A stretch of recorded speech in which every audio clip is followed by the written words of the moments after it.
the very stones humming with an otherworldly energy. She spoke to him of prophecies and destinies, of a future where the Targaryen line would face extinction and need a guardian to ensure its survival. "You think you go to your death tomorrow," she said, her green eyes reflecting depths that seemed to contain entire worlds. "But death is not your fate. Daemon Targaryen, you are meant for something far greater. Something that will require you to sacrifice everything you think you know about life and death." Daemon, ever the skeptic, laughed at her words. "Prophecies are for fools and madmen. I go to face my nephew because honor demands it, nothing more." But Ali smiled, her expression both beautiful and terrible. "Honor is a luxury you will soon learn to abandon. When you fall into those waters tomorrow, when Caraxes breathes his last breath, remember my words.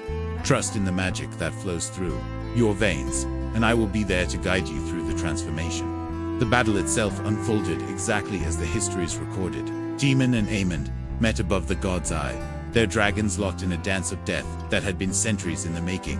Caraxes the bloodworm fought with the fury of a creature that knew its time was ending. Vhagar, ancient and massive, responded with the cold efficiency of a predator that had outlived countless enemies. When Daemon leaped from Caraxes to Vhagar, driving his Valyrian steelblade dog sister through Aemon's eye, he felt the familiar rush of victory. But as both dragons plummeted toward the water, mortally wounded and dying, he remembered Ali's River's words. In that moment of falling, suspended between sky and water, between life and death, he felt something change within him. The impact with the gods, I should have killed him instantly. The weight of 2 dying dragons, the crushing force of the water, the wounds he had sustained in the battle, all of it should have been enough to end the life of even the most resilient man. But as Daemon sank into the depths, he felt Ali's River's magic wrapping around him like a cocoon of shadow and flame. The transformation was agonizing. His mortal flesh dissolved, but his consciousness remained, held together by ancient Valyrian blood magic that Ali's had learned from sources far older than the Doom. She had been preparing for this moment for years, studying the deepest mysteries of life and death, learning to manipulate the very essence of existence itself. In the depths of the god's eye, where the water was black as night and cold as winter, Ali's Rivers worked her greatest magic. She pulled Daemon's soul from his dying body and bound it to something far more enduring, the eternal flame that burned at the heart of all dragonfire. He became something between man and myth, a being of pure will and ancient power, sustained by magic that predated the arrival of the Targaryens in Westeros. The process took 3 days and 3 nights. During this time, the surface of the god's eye glowed with an eerie light that could be seen for miles around. Fishermen reported that the water itself seemed to burn, and strange voices could be heard singing in languages that had been dead for centuries. When it was over, Daemon Targaryen, as he had been, was gone forever, replaced by something far more dangerous and far more necessary. Ali's Rivers had not acted alone in this endeavor. She was part of an ancient order of magic users who had been watching the Targaryen dynasty since its arrival in Westeros. They called themselves the Keepers of the Flame, and they understood that the dragons were more than just weapons or symbols of power. They were living embodiments of the forces that kept the world in balance. The Keepers had foreseen the dance of dragons and its devastating consequences. They knew that the civil war would nearly destroy the Targaryen line and eliminate the dragons from the world. But they also knew that this was not the end of the story, merely a transformation. The dragons would return, but they would need a guardian to guide them. Someone who understood both the power and the responsibility that came with dragonfire. Daemon's transformation was not just about preserving his life, but about creating a bridge between the old world and the new.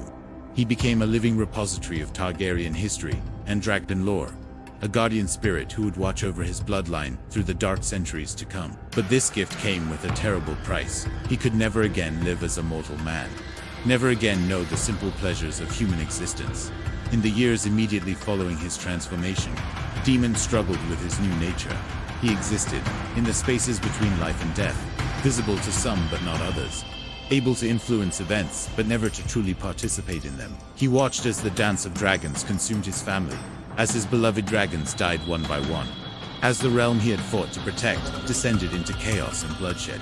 Ali's Rivers remained his guide and companion during these difficult years. She taught him to control his new abilities, to understand the extent of his powers and their limitations. She showed him how to appear to mortals when necessary, how to influence their dreams and visions, how to guide events from the shadows without revealing his true nature. But perhaps most importantly, she taught him patience. The magic that had transformed him was not meant for immediate gratification, but for the long game, for ensuring the survival of something far greater than any individual life. Daemon learned to think in terms of centuries rather than years, to see patterns that spanned generations, to understand that his role was not to prevent tragedy, but to ensure that his bloodline would endure through whatever trials lay ahead. The first test of his new abilities came during the reign of Aegon III, the Dragonbane. The young king was haunted by the memories of the dance, traumatized by the loss of his dragons and the destruction of his family. He had lost all faith in the power of his bloodline, convinced that the age of dragons was over forever. Daemon appeared to his great-nephew in dreams, showing him visions of the past and future, reminding him of the strength that flowed through Targaryen veins. He could not restore the boy's happiness, that was beyond even his considerable powers, but he could give him the strength to endure, to rule, to ensure that the Targaryen line would continue even in its darkest hour. As the decades passed, Daemon's influence became more subtle, but no less important. He guided the breeding programs that would eventually produce new dragons, whispered secrets of dragon lore to those who needed to hear them, and ensured that the knowledge of his ancestors would not be lost to time. He became the hidden hand that shaped Targaryen destiny, the guardian angel that watched over a dynasty in decline. The most crucial moment came during the reign of Aegon the Unlikely. The king was obsessed with restoring dragons to the world, convinced that only dragonfire could solve the problems facing his realm. He planned a great ritual at Summerhall, using ancient texts and forbidden magic to hatch dragon eggs that had been stoned for generations. Daemon tried to warn him, appearing in dreams and visions, but Aegon V was too desperate to listen. The ritual at Summerhall was a disaster, consuming the king and much of his family in magical fire. But from that tragedy came a miracle, the birth of Rhaegar Targaryen, a prince who would carry within him the potential for both greatness and destruction. Daemon watched over Rhaegar from birth, guiding his education, influencing his dreams, preparing him for the role he would play in the restoration of his house. He showed the prince visions of the past, taught him the songs of ice and fire, and filled his mind with prophecies that would drive him to seek the fulfillment of ancient promises. But Rhaegar's path led to Robert's rebellion and the near extinction of House Targaryen. As Daemon watched his family fall at the Trident, as he saw the sack of King's Landing and the murder of Rhaegar's children, he felt the weight of his failures crushing down upon him. Had he guided his bloodline wrong? Had his interventions done more harm than good?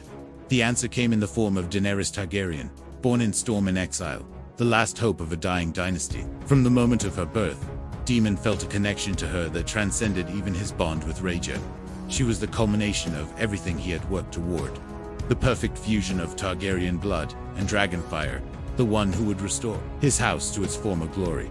Daemon's guidance of Daenerys was his masterwork, the culmination of centuries of planning and preparation.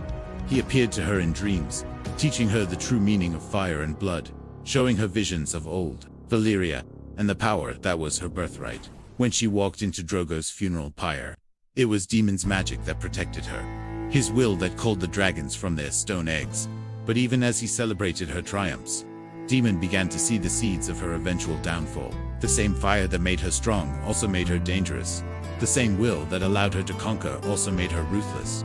He tried to guide her toward wisdom and restraint, but the magic that had transformed him also limited his ability to directly intervene in mortal affairs. The tragedy of King's Landing was the culmination of Daemon's greatest fear, that his bloodline would become the very thing he had sought to protect the world from. As he watched Daenerys burn the city, as he saw the last of his descendants consumed by madness and fire, he realized that his role as guardian had come to an end. But Alys Rivers, still his companion after all these centuries, showed him a different perspective. "You think in terms of bloodlines and dynasties," she said. But the true power of the dragons was never about ruling or conquering. It was about balance, about ensuring that the forces of creation and destruction remained in harmony. Daemon's final act was to absorb Daenerys' madness into himself, taking on the burden of her sins and allowing her to die with some measure of peace. In doing so, he completed his transformation from guardian of a bloodline to guardian of the world itself. The magic that had sustained him for centuries evolved, no longer bound to the Targaryen name, but expanded to encompass all who carried the potential for both great good and great evil. In the aftermath of Daenerys' death, as Drogon carried her body away to parts unknown, Daemon felt the final chains of his old existence breaking. He was no longer Daemon Targaryen, prince of a fallen house, but something far greater and far more terrible. The eternal guardian of the balance between fire and ice, creation and destruction, order and chaos. The world moved on, as worlds always do. New kings rose and fell. New wars were fought. New heroes emerged to face the challenges of their time. But in the shadows, in the spaces between waking and sleeping, between life and death, Daemon Targaryen continued his eternal vigil. He had vanished at the god's eye, but he had never truly left. He had simply been transformed into something the world needed more than another prince or king. A guardian who would ensure that the mistakes of the past would not be repeated, that the balance of power would be maintained, and that when the world faced its darkest hour, there would always be someone watching from the shadows, ready to intervene when all seemed lost. Ali's rivers had given him this gift, this curse, this responsibility. She had seen the future and understood that the world would need protectors who operated outside the normal rules of life and death, who could act when mortal heroes failed, who could ensure that the great cycles of history continued to turn. Daemon had accepted this role, not because he wanted it, but because he understood that some duties transcended personal desire. The prophecy that had guided his transformation spoke of a return when fire fell from the heavens, but Daemon now understood that this return would not be a single event, but an ongoing process. He would return whenever he was needed, in whatever form the world required.